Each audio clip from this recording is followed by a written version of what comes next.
Hello there, dear viewer. I'm Nam and I'm a wanderlust. I just had a spectacular story to tell about a short-lived government from the past. Wanna hear the interesting story of Lucbuan Republic?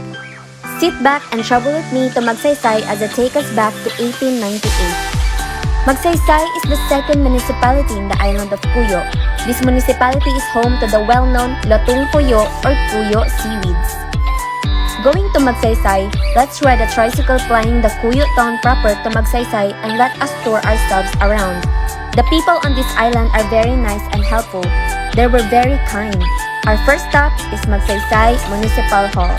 Fronting this building is a monument dedicated to President Magsaysay, who the town was named after. The whole area is dotted of municipal building. Only few houses can be seen around the area. After a few minutes, we are now here at Lucbuan, a barangay, but for me, it's more of a small town. The barangay has a wide grassy open space fronting the church of St. Michael Arcangel. Around the open space are the barangay hall and two monuments. The first monument, fronting the barangay hall, is for Andres Bonifacio, and the other one is dedicated to the President of Lucbuan Republic. Lucbuan Republic is a short-lived government established by Don Casiano Padon of Lucbuan after the fall of Spanish power in the Philippines but ended after the arrival of Americans in Cuyo Island. If you haven't seen Don Casiano Padon yet, here it is.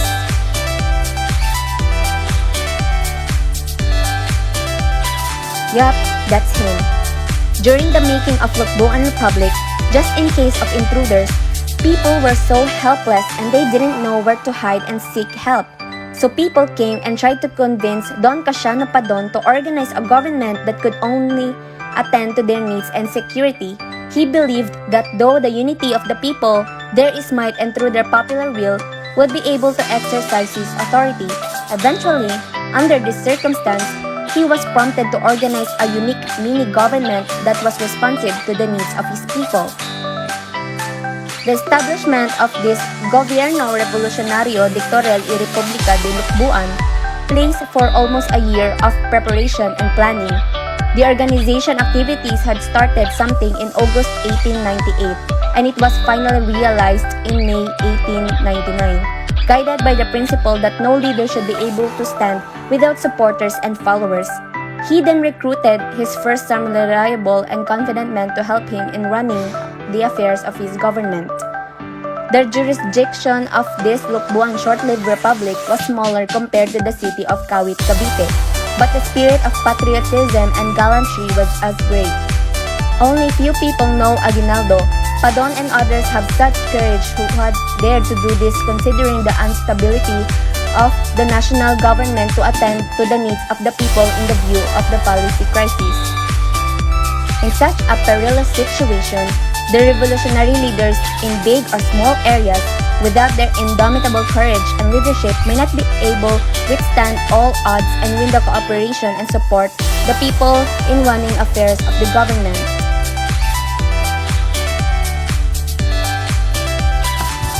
Below is the Lucbuan Plaza, which was laid out during the existence of the said republic. This plaza is situated between the Centennial Church and the Lucbuan Elementary School. His cabinet members were Mr. Pascual Martinez from Rizal as police chief, Mr. Siracio Acero and Mr. Alejo Baluyot from Emilod and Talesay, respectively, were the leaders of his armed forces. These were the first appointed peace officers. Other members of this cabinet were Mr. Tomas Rodriguez as the executive secretary, also from Talesay.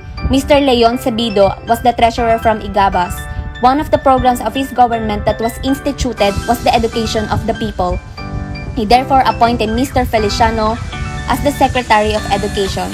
Subsequently, he also appointed his municipal clerks and employees with the other department's personnel. Thus, in that eventful occasion of May 30, 1899, President Padon valiantly declared the Republic of Lucbuan in the hilarious presence of the inhabitants. Here under is the picture of the Camagong folding table used by the late President Casiano. The tomb of Don Casiano Padon and his wife, Donna Dolores Dalingding E. Padon now lies in the very cemetery where Don Casiano Padon had endeavored to put up and is one of his legacies. At the marker were inked the unprecedented achievements during his time. The marker was installed by the Puyo Municipal Council in 1955. In 1904, when Mr. Ira D. Cobb, one of the Thomasites, came, he negotiated his mission. Then President Padon regarding the assistance to education in the Philippines and the kind of government that the America would like to implant to the country, Mr. Ira D. Cobb had also deliberated enough enlightened about the granting of independence to the Philippines if and when the Filipinos would be ready for it. In the view of this new horizon of administration being proposed by the U.S. government, Padon then called up Mr. Feliciano, the Secretary of Education, to make plans with Mr. Ira Cobb for the reorganization of the school system under the Republic. Along with this convention, the U.S. policies were spelled out, and one of the policy attractions was the granting of free and mass education for all Filipinos. School supplies were given free like paper, pencil, books, notebooks, crayons, and other relief goods like candies, clothing, etc. Due to the manifested sincerity of the Americans, Don Casiano Padon was fully convinced. So, he succumbed his government administration to the American sovereignty without much resistance in 1904. Now, let me tell you some other great facts about Lucbuan. Lucbuan was once a town under the Calamianes province by virtue of the testimony executed by Don Simeon Lagrosa, the Gobernadorcillo del Pueblo de Cuyo, Provincia de Calamianes, tiempo 28 de noviembre 1897, or November 28, 1897. This Lucbuan short-lived republic was established through the people's will. During the Philippine-American Revolution, there existed a political vacuum. Priests were being recalled to Manila for security reasons. There was no assistance coming from the central government because this place really an isolated one. As a consequence, there arose several atrocities that disturbed the people much. There were the Moro pirates, the bandits from Panay led by a person known Simeon by native and a certain Kausapen from the Calamian who often wrought havoc among the people. The view of this, the people pleaded to Don Casiano Padon to organize their own government for common protection and welfare of the bewildered inhabitants. And this was how the birth of Lucbuan Short Republic on May 30, 1899. The first Spanish settlement in Cuyo Island at least, or circa 1614, was possibly in Lucbuan considering the construction of the Spanish fort, or Cota. This old Spanish fort was constructed ahead of Cuyo. This is almost covered by the grounds and trees. Situated along the ridge seashore facing Mount Bonbon, the highest peak in Cuyo Islands, now only its bell tower and cemented passageway could be seen, but trees covered most of the structures. This place is a harbor during southwest monsoon or habagat because it is covered by the entire mainland of Cuyo. However, during the northeast monsoon or amihan, anchorage is not possible because this port is an open north facing the insurmountable waves of amihan, which blows very much longer. Due to this weather condition, another fort was constructed in the southern part of the island, now located at its present site. This is the formidable Cuyo Fort at its town proper, the Spanish Armada in the island. The present site in Cuyo is very advantageous, and the transportation from Lucbuan to Cuyo is indeed reasonable and safer for the people. Back to the establishment of the short-lived republic, there were valid numerous achievements of Casiano Padon with evidences based from records, archival and tangible ones. One of his important achievements was the establishment of this said short republic. The creation of the municipality of Magsaysay in view of Republic Act 3426. These are part of history which need to be recorded. Otherwise, it might eventually become a missing link in the annals of our country. This is one of the reasons why the Kaked-i ang mga Kuyo noon, the Kuyo Roots, had sponsored the centennial celebration of the short-lived Republic of Lucbuan 26 to 29, 1998. This was almost a week-long activity and as a commemoration also of the Independence Centennial celebration. In addition, these events, if not commemorated, would be forgotten events after the next 100 years. Lucbuan was one of the several places in the country that humbly made its town history defense of freedom and in fighting for the tyrannical rule and the Filipino oppressors who take advantage of the dark ages of the Philippines Revolution. Lucbuan then was blessed to have Don Casiano Padon, who was born in 1861 at Molo.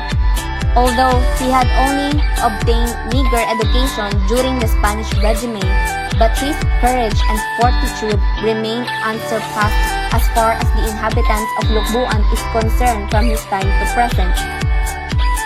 Padon had almost offered his whole life to public service and a philanthropist to his people serves as Cabeza de Barangay of Lucbuan for 10 consecutive years. Elected as Municipal Councilor of Cuyo for 24 years, he had received posthumous award as the most prolific barangay leader in Palawan during the 350th anniversary celebration of the Cuyo Islands. Don Casiano wished to be cremated and his ash thrown to the ocean. Our local hero Don Casiano Padon died at the age of 71 on December 29, 1932, after years of the establishment of the erstwhile Lucbuan Republic. In his tomb overlooking the placid by Cuyo Eastern Sea, which epitomizes his deeds and achievements, is worthy of emulation by generations. During the 100 years of celebration of the short-lived republic and in commemoration with the centennial celebration of the Philippine Revolution, a monument in his honor was erected the Kaked-i ang mga Kuyunon, the Padon clan, the barangays of Magsaysay, and the Palawenyo General at Lucbuan Plaza on December 29, 1998, and was officially inaugurated and 1,000 visitors came to witness. This was flashed in TV throughout the Philippines via satellite. After the church and plaza of Lucbuan, let us go to a beach. Wow!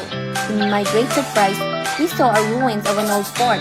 I just know from a reading about this fort which describes as at Lucbuan, there is another quadrilateral fortification. Details about its construction are unknown. It might be a 19th century structure. The fort is greatly degraded and its walls are much reduced in height. At the backside of the kota is a path leading to a small beach that has a stunning panorama of the nearby mountain island and the vast rocky coast of Lucbuan. The last stop for this trip is the seaweed farm in Barangay Rizal, which is just minutes ride from Lucbuan. The way leading to the farm is a small but cemented pathway in the middle of lush mangroves, and in the end of the pathway is a big expanse of seaweed farms. It is said that before, there is a bridge that connects each farm to another, but unluckily, a storm destroys everything. Now, the only way to go is to ride a balsa or bamboo raft. Wow! What a wonderful mini travel back in time we've had, mate. Indeed, every places in the world has so much to tell, even this small town in the province of Palawan. History cannot give us a program for the future, but it can give us a fuller understanding of ourselves and of our common humanity, so that we can better face the future. That's all. Thank you for watching. Until next time!